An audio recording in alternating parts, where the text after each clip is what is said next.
அருண் மாதேஸ்வரன் இயக்கத்தில் பிரபல இயக்குனர் லோகேஷ் கனகராஜ் மற்றும் வாமிகா கபி இவங்க நடிப்பில் வெளிவந்திருக்க ஒரு ஸ்லாஷர் ஆக்ஷன் படம் டிசி.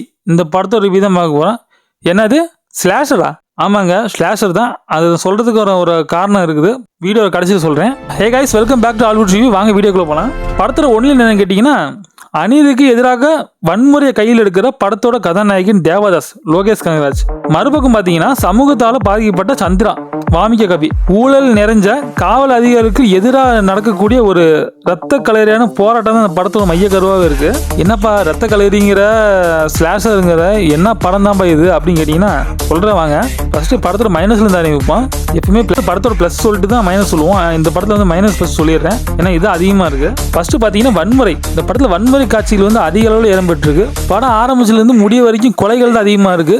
ஒன்று துப்பாக்கியில் சுட்டு கொள்றாங்க, இல்லாட்டி கத்தியை வச்சு குத்தி கொள்றாங்க. அந்த மாதிரி கொலையை வச்சு பேஸ் பண்ணி தான் படமே போயிருக்க மாட்டேங்குது. ரத்தத்தாலே குளிச்சிருக்காங்கன்னு சொல்லணும். அந்த மாதிரி தான் படம் இருக்குது.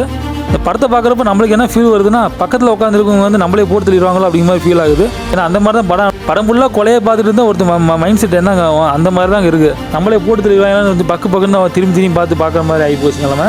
அப்புறம் பார்த்தீங்கன்னா படத்தில் கதை சொல்லுவேன். அதுக்கு ஒரு உதாரணம் சொல்லணும்னா, ஒரு மாட்டை வந்து ஒரு காஞ்சி போன காட்டில் விட்டா ஒரே இடத்துல அழகாக மேயும். அதே பார்த்தீங்கன்னா அந்த மாட்டை வந்து நல்ல ஒரு பசுமையாக இருக்கக்கூடிய தோட்டத்தை விட்டிங்கன்னா இங்கே கொஞ்சம் அங்கே கொஞ்சம்னு எல்லா பக்கம் மேய்ஞ்சி வைக்கும். அந்த மாதிரி தான் படத்தோட கதை இருந்திருக்கு. எங்கே கொண்டு போய் எங்கே முடிக்கிறாங்கன்னே தெரிய மாட்டேங்குது. எங்கேயும் கொண்டு போகிறாங்க, ஸ்டோரியை வந்து ஒரு பேசிக்காக வந்து கொண்டு போகல, அந்த அளவுக்கு தான் ஸ்டோரி இருந்திருக்கு. இதையும் தாண்டி இந்த படத்தில் ப்ளஸ்ன்னு சொல்லிடுறாலும் எது இருக்குன்னா, அனிருத் ரவிச்சந்திரனோட மியூசிக் சொல்லுவேன். அவரோட சாங்ஸாக இருக்கட்டும், பிஜிஎம்மாக இருக்கும், இந்த படத்தை ஸ்டார்டிங்லேருந்து எண்டிங் வரைக்கும் தூக்கி பிடிச்சிருக்கு. அவருக்காக அந்த படத்தை உட்காந்து பார்த்தேன் நான். இல்லாட்டி நான் நடுவில் எந்திரிச்சு வந்துடலாமோ அப்படிங்கிற மாதிரிலாம் ஃபீல் ஆச்சு. அந்தளவுக்கு அவர் மியூசிக் நல்லா அருமையாகவே இருந்திருக்கு. சினிமோட்டோகிராஃபி முகேஷ் அவரோட ஒர்க்கு நல்லாவே இருந்தது. படத்தை நல்லாவே தெரிஞ்சிருக்கு அவரோட ஒர்க்கு. அப்புறம் பார்த்தீங்கன்னா லோகேஷ் கனகராஜ் அறிமுகமாகிற இந்த படத்தின் மூலிமா ரொம்ப பிடிச்ச டேரக்டர் தான். ஆனால் இந்த மாதிரி ஸ்டோரி எடுப்பார்னு நான் நினச்சி பார்க்கல. அவர் வந்து பார்த்தீங்கன்னா அவரோட எல்சியூவே இருக்குது, அவரோட ஒரு யூனிவர்ஸே இருக்குது. அதுலேயும் ட்ரக்ஸை வச்சு தான் படத்தை மூவ் பண்ணி கொண்டு போவார். இருந்தாலும் கூட படத்தோட கதைகள் வந்து ஓரளவுக்கு நல்லா ஒரு லிங்க் ஆகி நல்லா போகும்.